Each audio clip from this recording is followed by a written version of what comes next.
Hi, I'm Sylvia from Vintage Kitchen Vixen, where I share tips for simple living, creating memorable gatherings, and preparing wholesome and traditional meals with a vintage twist.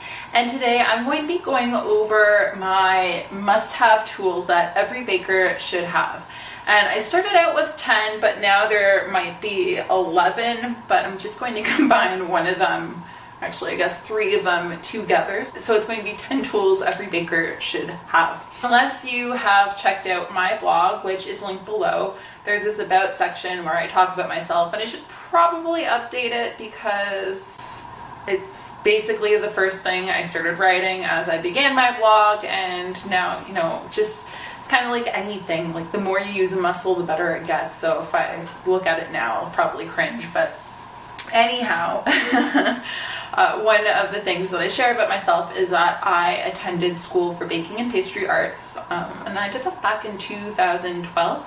Yeah, I did that in 2012. I spent some time working in the industry for a couple of years, and then I just couldn't get along with the schedule, and it's not the kind of life that I wanted for myself, so I exited. Maybe not so gracefully, but I made my exit.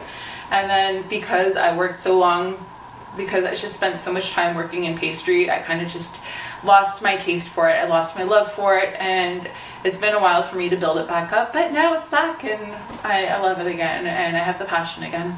Anyhow, today I'm going to be sharing my top 10 essential tools that every baker should have. Now, apart from mixing bowls, which I hope everybody has in their kitchen, which I'm not putting on my list, but yes, you should have mixing bowls if you're planning on baking, and big ones too. I like the stainless steel ones that just, you can put everything in there, and I mean, you can get really big ones too, and that's the dream. I really want to get a huge mixing bowl, but I don't have it yet. One day, maybe I'll treat myself this year. But I'm going to be starting with the thing that's closest to me, which is actually this apron. And it's not just if you're a baker, if you're cooking in the kitchen, I think you should own an apron, but especially when you're baking, because when you're rolling out dough and you have flour on your counter, I mean, there are so many times where I've forgotten to wear an apron, and I have this line on my thighs from where I got flour, and if I was wearing an apron, that wouldn't happen. And if you've been following me for a while, I think there's a video or two where I splattered something on myself and I wasn't wearing an apron, and it's just sad because it's completely unnecessary. So an apron is key. These aprons, I have a couple of these aprons, and I especially love these because they're adjustable the way they're designed. So I'm not going to show you, but I'll do that for another video, but it kind of slides out, and then you can open up the neck, so put it over your hair, and then you just tie it up in a bow, and then it comes with a little flower, so it's super cute. And then I have pockets if I want to stick in a spatula or something, and super cool design. So I'll be linking to these aprons below. Now, the woman who makes these aprons, she is French, so I don't know if, last time I checked, her website wasn't available in English. So if you want to test your French abilities, you can check her out. But I love her aprons so much. That's the apron. Number 1, you should have an apron. Number 2, and this is where we're going to be combining a couple of things to make one thing. So we have a cooling rack. So you have something that comes out of the oven. You want to put it on a cooling rack to speed up the cooling time, because you don't want to put it down on the oven because the top of the oven is still hot and you want everything to cool. And you don't want to put the rack on the counter unless you have a thick wooden cutting board to put it on top of, or a pie plate. But I mean, this helps with the air circulation because it gets underneath, and then, if you're making muffins after they've sat for a couple of minutes, you can pop them out and then they can cool better. They're less likely to get soggy on the bottom. So cooling rack is a good thing to have. And this one, it's tiered, but you can get ones that aren't tiered. You can get ones that stack up on top of each other. So there are all kinds of different options. And on that note, you want to have baking sheets because you're making all of these things to bake. And I mean, if it's not baking sheets, it's molds or it's pie plates. You need to have something that you can bake on. Baking sheets, I guess it really depends what you're making. So if you are making pie, you should have a pie plate. If you're making cookies, you should have a cookie sheet. If you are making tarts, you should have a tart mold. Or if you're making madeleines, I made madeleines not too long ago. You should have madeleine molds. So it really depends on what you're making. You should have what you need before you get started. And since we're working with baking sheets and we're working with maybe cake plates, one thing you'll want is parchment paper to line everything. I love parchment paper. You can also use silicone lining. So I don't have a silicone lining. If I did, I would just use that, but I don't, so I use parchment. I like parchment because it is compostable, and I do tend to reuse it too. Now, this one, I just got it from Costco, and it's a big roll and super convenient, but it can be even more convenient because you can buy parchment paper that's already pre-cut and pre-sized specifically for baking sheets. When I was working in pastry, one thing I loved is that I never had to cut my parchment. I just grab a few sheets and put them on my trays, and it was super convenient. So I kind of miss having those sheets because there is that major convenience factor, and then I'm not ripping and folding and trying to get it exactly so. Yeah, parchment goes really well with the baking sheet, so things to put things on and parchment to line and then cooling. So one thing. 3 rolled into 1. So before you put anything in an oven, and this is especially important when you get into bread baking, you want to make sure that your oven is the same temperature. So, and to do that, an oven thermometer is super useful. Now, I kind of like laughed at the idea of having an oven thermometer for the longest time, and then I got into bread baking and I finally caved in and I got a thermometer for my oven, and that's when I realized that my oven temperature, when I set it to 375, my oven thermometer tells me it's at 350, so it's 25 degrees cooler than what my oven thinks it is. So without that, I would have no idea. So I'm able to adjust accordingly. And when things need to bake at a hot temperature to rise super quickly, that makes a huge difference, that 25 degrees. Right. So now we're going to the smaller items. So rolling pin. Every baker should have a rolling pin, whether that's to roll out cookie dough, whether that's a pie dough. You should have, or even to beat something.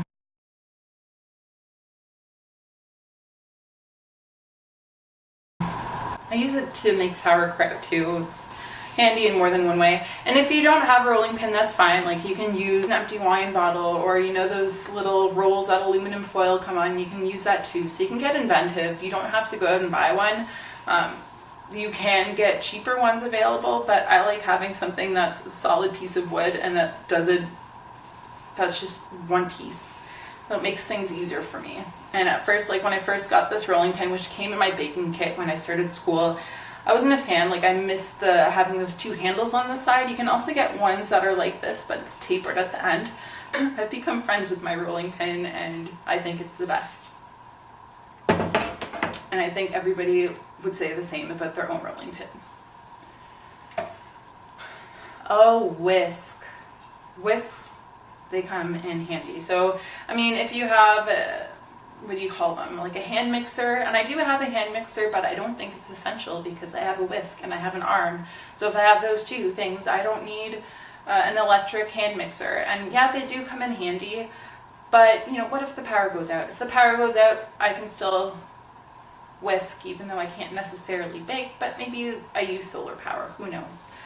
I like the satisfaction that I get from like whipping something until it firms up and turns into something, whether that's whipped cream, whether that's egg whites. And then we also have a lot more control. Not always practical, but I love doing it.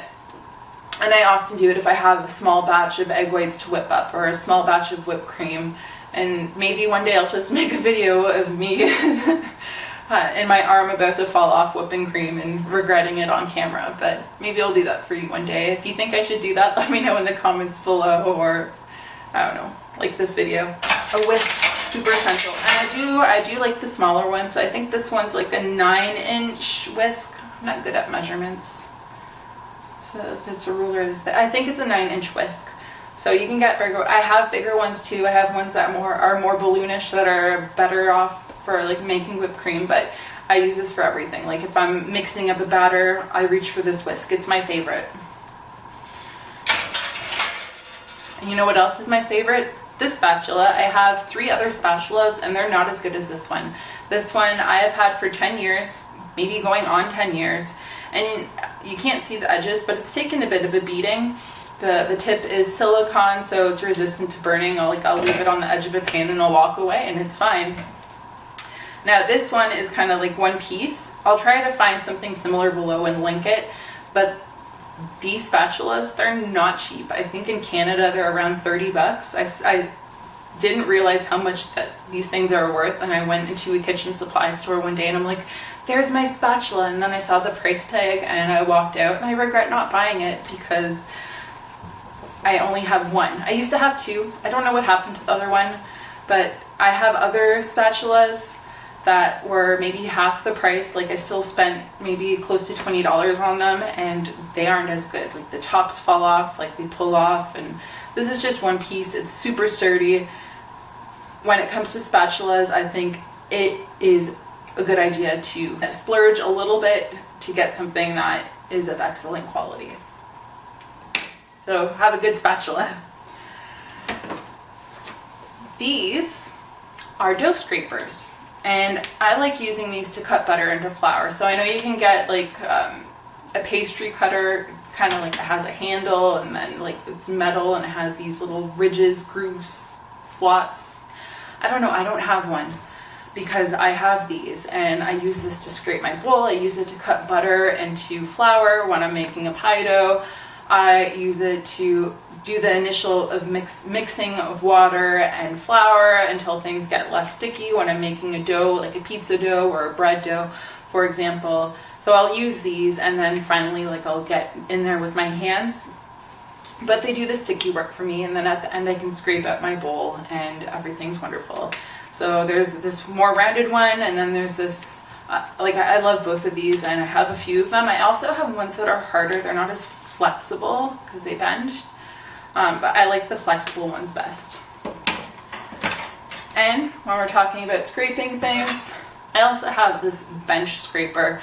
I use this when I'm dividing dough. You can also use a serrated knife, but this cuts through the dough. I use it to clean my workstation, so I'll just, if I have flour or something, I can just scrape everything off on my workstation, so it makes cleanup really easy. So it's multi-purpose, and I think I also got this in my baking kit when I started school, and I've had it ever since, and I think it's a marvelous tool. And cleanup, and if you're not a stranger to baking, you know, cleanup is just as important as the whole baking process. It's an important step, and if you clean up along the way, it makes your job a lot easier. So yeah. Last but not least, we have a kitchen scale. So with cooking, it's trial and error. You can play, you can experiment, but baking, it's more of a science. And once you know the formulas, then you can play and you can experiment, but you need to know the theory behind everything, whether that's how eggs work, whether that's, I think I lost the battery, whether that's how eggs work, how milk works, how things, how baking powder or baking soda, why you should use that with one, like a cocoa powder that's alkalized versus non-alkalized baking cocoa powder. There's just so many different elements when baking, and once you know the theory behind everything, that's when you can start playing. But before you know that, measuring and having the right amount of ingredients is essential. And I know in the States, even in Canada, we use cup measurements a lot. So 1 cup of flour.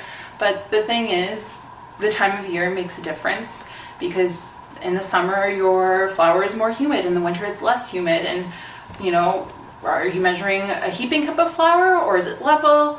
Is it packed? Is the brown sugar packed in the cup? What is it? So it's kind of hard to determine, and you might be using too much sugar, you might not be using enough sugar, and it's the same thing with the flour. So when you measure your ingredients with the scale, you are getting a precise measurement, and precision is key in science. So it's kind of like a chemistry class, or if you're a Harry Potter fan, it's kind of like a potions class. So you need to measure everything and have it be just so, which is why having the right oven temperature is also important, hence the oven thermometer. When I bake, almost all of my recipes are in grams, so they are measured weights, and if you don't like that, I'm really sorry, but it's just the baker in me. You can convert it to cups if you want, but I want to convert you into the world of measurements and grams and ounces, and I don't usually use ounces unless it's liquid measurement. especially if I'm using my shot glass to measure. But kitchen scale, it's one of my best friends in the kitchen, and I would be lost without it. So I measure all of my baking recipes. So those are my 10 plus 2, but we're gonna go with my 10 favorite kitchen tools that I find essential. Oh, there's one more thing. There's my stand mixer. This is a bonus. So my stand mixer, it's currently hidden away. I'm going to be bringing it out soon because I'm making a pie dough today. But my stand mixer is one of my allies. So you don't need a stand mixer, because if you have all of these things, you can do whatever you need to do by hand. But when you're making a large quantity of something, or if you need to get something done quickly, or if you're doing more than one thing, a stand mixer is super useful to have. Now that I've brought in my favorite kitchen tools, that's all I have to say to you today. I really hope you enjoyed this video. If you are new to my channel, I hope you subscribe by hitting that subscribe button and the bell notification. And if you did enjoy this video, I hope you will like this video by giving it a thumbs up, by leaving a comment, and sharing on social media if you feel so inclined. And if you do that, if you are on social media, you can also find me on Facebook and Instagram, so you can follow me along there and see what I'm up to throughout the week. Otherwise, I put out 2 new videos and post every week, so I will be seeing you real soon. Bye!